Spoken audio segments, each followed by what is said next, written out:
मैं इसलिए थोड़ा सा, तो सबसे पहले आप सभी को मालूम है कि आज जो हम इकट्ठे हुए हैं, तो आप लोगों से निवेदन है कि जितने भी लोग जहां तक मेरी आवाज पहुंच पा रही है उनसे मेरा निवेदन है कि आप यहां आकर नाटक का आनंद ले सकते हैं।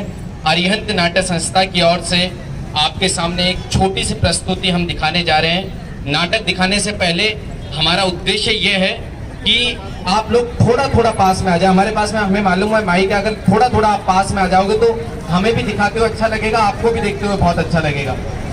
थोड़ा थोड़ा पास में आ जाइए, बहुत बढ़िया, क्या बात। एक बार मेरे साथ में बोलिएगा, भारत माता की जय। आवाज कम है, जो जयपुर का जो दिल है, हार्ट है, वहां हम खड़े हैं, ऐतिहासिक धरोहर पर खड़े हैं। वापस से कोशिश कीजिएगा, भारत माता की बागियों में बू रहेगी तब तलक ईमान की, तख्ते लंदन तक चलेगी तेग भारत की, भारत माता की।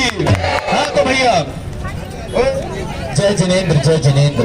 अब देखिए, अगर आप थोड़ा सा अपनी, मुझे मालूम है आप लोग व्यवस्था बना रहे हैं, लेकिन अगर आप व्यवस्था बनाकर थोड़ा अगर हम पर ध्यान दे लेंगे तो आपका बड़ा, बिल्कुल बिल्कुल।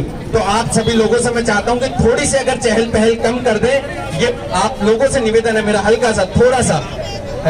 मेरी भाभियां, मेरी बहनें, मेरी माताएं, आप सभी लोगों से निवेदन है, ये प्रोग्राम रोड पे जरूर है लेकिन रोड का प्रोग्राम नहीं है, अच्छा प्रोग्राम है, इसलिए आप लोगों की पहले तो तालियां चाहता हूं, कोई अच्छी बात कह दी हो।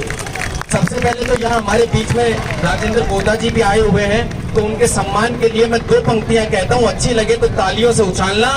कि परिंदों को मंजिल मिल ही जाएगी, ये उनके पर बोलते हैं। देखो मैं शुरू हो गया हूं तो अच्छी अच्छी बातें करूंगा, तो मुझे बता देना कि परिंदों को मंजिल मिल ही जाएगी, ये उनके पर बोलते हैं। और वो लोग अक्सर खामोश होते हैं जिनके हुनर बोलते हैं। एक बार जोरदार तालियां बजा दीजिए आप, क्योंकि आप खुद जानते हैं कि जो खामोश रहते हैं, वो जो बड़े लोग हैं वो बड़े रहते हैं, जो खामोश है वो खामोश रहते हैं। और ऐसे दरवेशों से मिलता है हमारा सिलसिला, जिनके कदमों में कई ताज पड़े रहते हैं।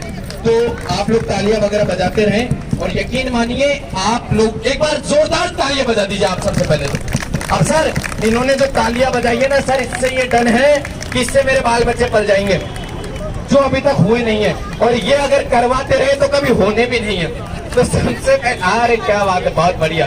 तो देखिए, इतने जो बैठे सभागण, सब अपने अंदर के पट खोलो।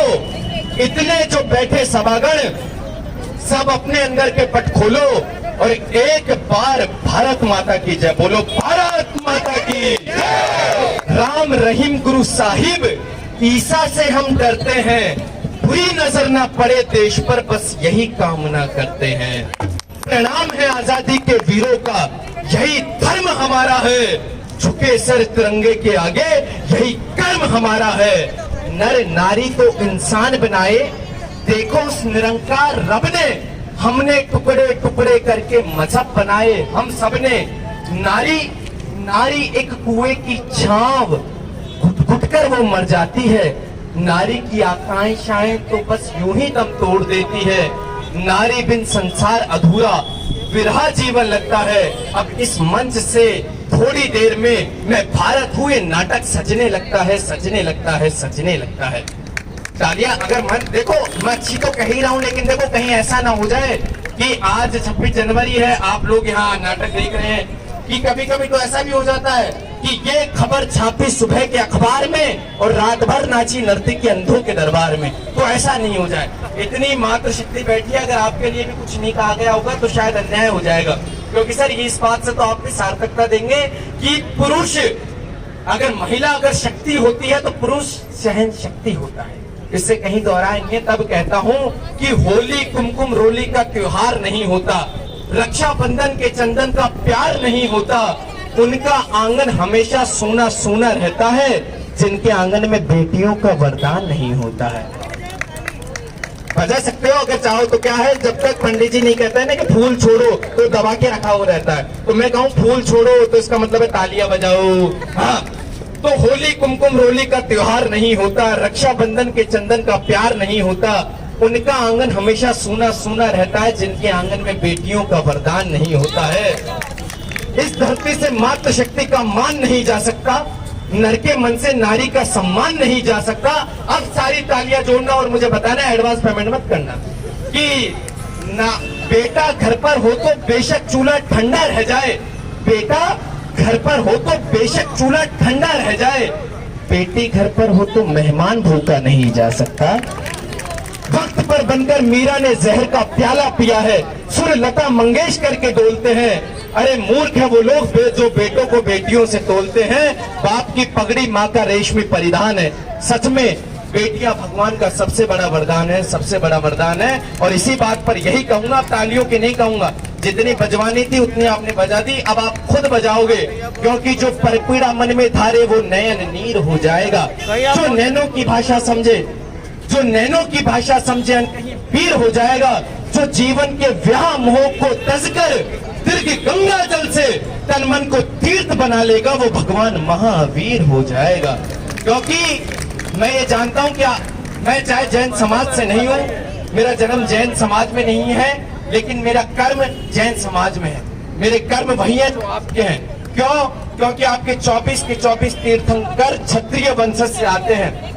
क्षत्रिय होना ही पहले अपने आप में वीर होना होता है। जो वीर नहीं है वो महावीर नहीं हो सकता। और दुनिया की सारी वीरता जहाँ झुककर समर्पित होकर प्रणाम करती है, वहाँ महावीरत्व प्रणाम करता है, वहाँ महावीरत्व प्रारंभ होता है। तब कहता हूँ, जो बहा दे पराई आंखों से अपना नीर, उसी हृदय में बसते हैं प्रभु महावीर। तो अब इसी के साथ में जाते जाते सिर्फ आचार्य जी के लिए चंद पंक्तियां यही कहूंगा कि जिसका तन कुंदन, जिसका मन कुंदन, तप तप करके तन बना होगा कुंदन। इस दुनिया में उनसे कई लोग कहते हैं कि आपके जो महाराज जी वो दिगंबर कैसे रहते हैं, नग्न कैसे रहते हैं, इनको शर्म नहीं आती, इनको लज्जा नहीं आती। तब ये पंक्ति कहता हूँ, अच्छी लगे तो मुझे बताना, कि जिसका तन कुंदन, जिसका मन कुंदन, तप तप करके तन बना होगा कुंदन। इस दुनिया में उनसे ज्यादा प्यारी मूर्त किसकी होगी, जिसने वासना और विकारों का त्याग कर दिया। उस महावीर को वस्त्रों की क्या जरूरत होगी। तो एक बार जोरदार तालियों के साथ में हमको आदेशित कर दीजिए, जिससे हम नाटक की शुरुआत करें। तो पलके झुके और नमन हो जाए, पलके झुके और नमन हो जाए, मस्तक झुके तो वंदन हो जाए। और ऐसी नजरें कहां से लेकर आऊं संत श्रोमणी आचार्य विद्यासागर जी महाराज जी, कि आपको याद करूं और आपके दर्शन हो जाए। तो संत श्रोमणी आचार्य विद्यासागर जी महाराज जी की जय। तो भैया करें नाटक की शुरुआत। हाँ।